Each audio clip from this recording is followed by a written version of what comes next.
would like you to imagine for a second that you are the mother of 3 young children. Their ages are 3, 8, and 12.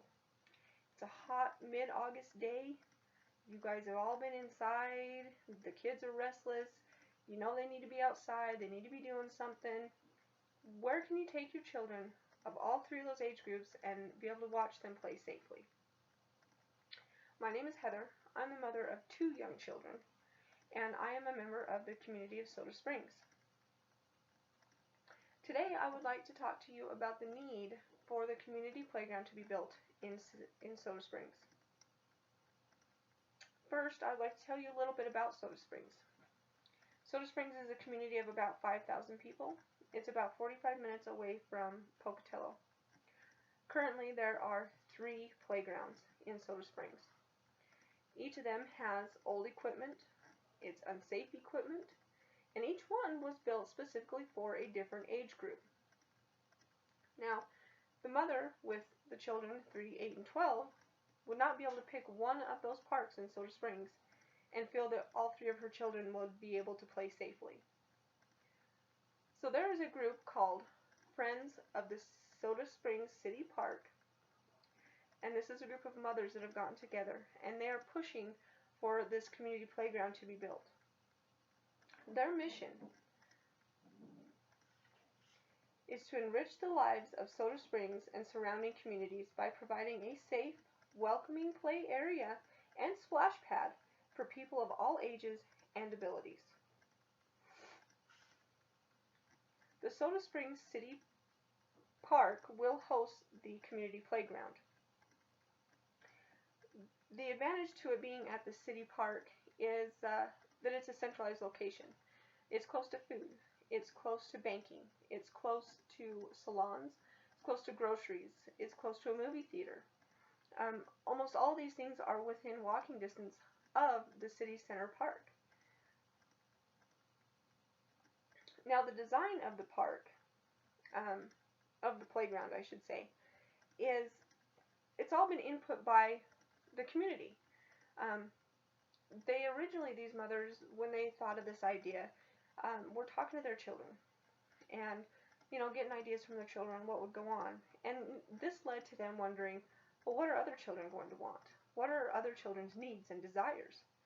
So at events like school registrations, soccer signups, baseball signups, anything that really kids would come together as a group, these mothers would go out with petitions and ask these children, if there was a new playground built, what would you like to see? What kind of toys or equipment would you want?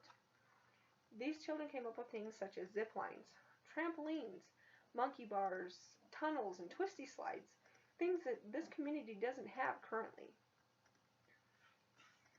The children were also given the opportunity to design tiles. These tiles are 12 by 12 tile.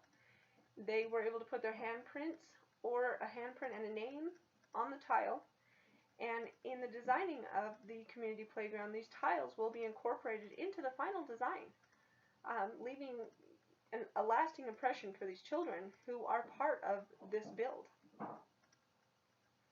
Now, the main designer is from a playground design company out of New York. He was actually part of the team that built the Brooklyn Playground in Pocatello. Now, I don't know if any of you have been there, but it is an amazing playground. You can take children of any age, you can take children of any disability, and there's something for them to do or play with at that playground. Not to mention, it is very accessible for parents to get into and be able to watch their children of all ages. There's a section for younger kids and there's a section for older kids. And literally there's a place where you can stand and watch both sides. It's amazing. As a mother, that is my top priority, is knowing that I can watch my children and that they're safe. Now, I know I've hit on safety a lot throughout this presentation so far, but again, being a mother, that is my top priority, is that my children are safe. And I don't think that's much different from any other mother, parent, or person of the community. We want our children and our families to be safe. We want them to have a place to play, a place that is centralized, a place that they can go and we know that they're okay. because this is going to be in the city center, there is a playground there currently. This new playground equipment will replace the old equipment that is outdated and falling apart. This new equipment will also be ADA compatible, meaning that it is accessible to children with disabilities. Now this is really significant to Soda Springs. Like most communities, we have children with special needs. In particular, there's one young man that he has prosthetic legs. And there's numerous occasions where we have all seen him sitting on the side in his wheelchair watching other kids play on these toys. And it breaks my heart. I mean, he can't go out and play. He can't go out and do anything because there's no way for him to get to this equipment. There's no way for him to get to the swings or the slides or anything to be able to play. So this new community playground will really allow him somewhere to go. And not only him, but special needs children throughout the community and the surrounding communities. So in conclusion, I would like you to take away from this that there is a need for this playground. Do not let the fact that there are 3 playgrounds currently cloud any sort of judgment that this is not a need for Soda Springs, because it is. I also would like you to know that as you leave today, I have made flyers of the design as well as the community logo for the Friends of the Soda Springs City Park.